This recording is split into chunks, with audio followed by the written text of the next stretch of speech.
واضح احادیث ہیں کہ حضور نے مختلف صحابہ کو جنت کی بشارت دی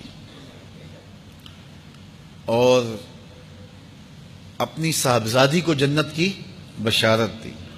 حضرت امام حسن اور امام حسین رضی اللہ تعالی عنہ کو نہ صرف جنت کی بشارت دی، جنتی جوانوں کا سردار فرمایا۔ حضرت سیدنا صدیق اکبر رضی اللہ تعالی عنہ کو جنتی بوڑھوں کا سردار قرار دیا۔ سیدہ فاطمہ رضی اللہ تعالی عنہا کو جنتی خواتین کا سردار قرار دیا۔ نبی از روئے عقل تمام کائنات میں سب سے زیادہ عاقل اور سمجھدار ہوتا ہے، سب سے زیادہ۔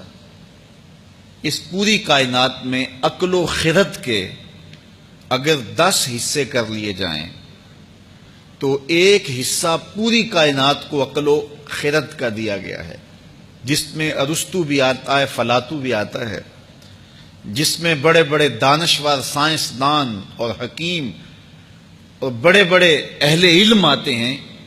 یہ اس 10ویں حصے سے بانٹی گئی حکمت، دانائی اور علم ہے، اور باقی 9 حصے حضور کے مبارک سینے میں رکھے گئے۔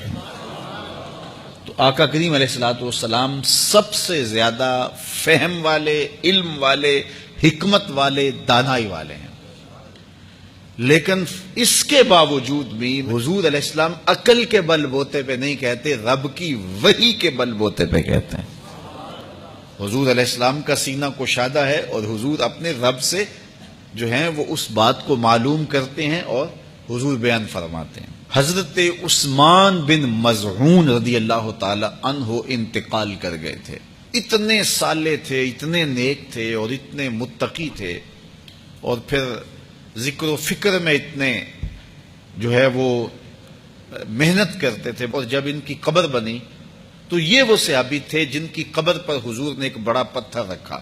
اس کی قبر کو حضور نے باقی قبروں سے نمایاں بنایا۔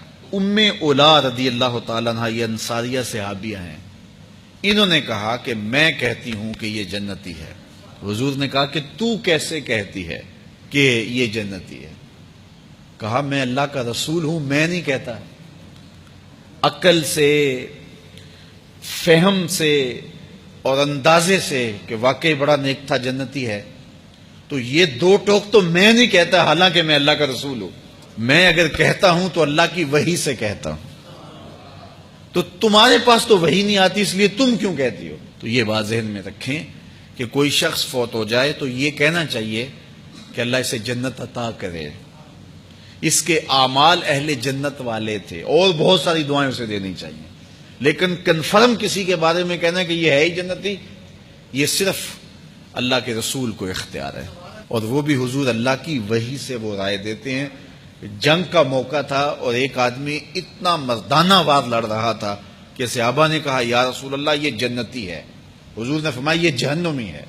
اب جہاد پہ تھا، لڑائی ہو رہی ہے، عین جنگ جاری ہے، گمسان کا رن پڑا ہوا ہے، فرمایا یہ جہنمی ہے۔ اب صحابہ حیرت زدہ ہو گئے۔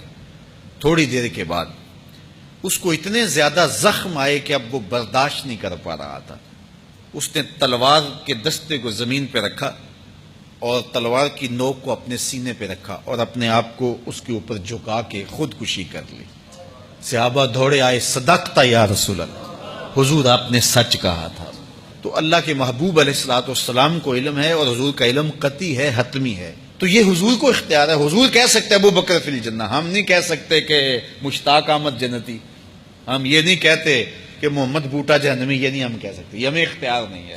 لیکن حضور کو اختیار ہے کہ حضور کہیں ابو بکر فی الجنہ، عمر فی الجنہ، عثمان فی الجنہ، اور حضور کو یہ بھی اختیار ہے کہ حضور بتا دیں کہ یہ جہنمی ہے اور یہ جنتی ہے۔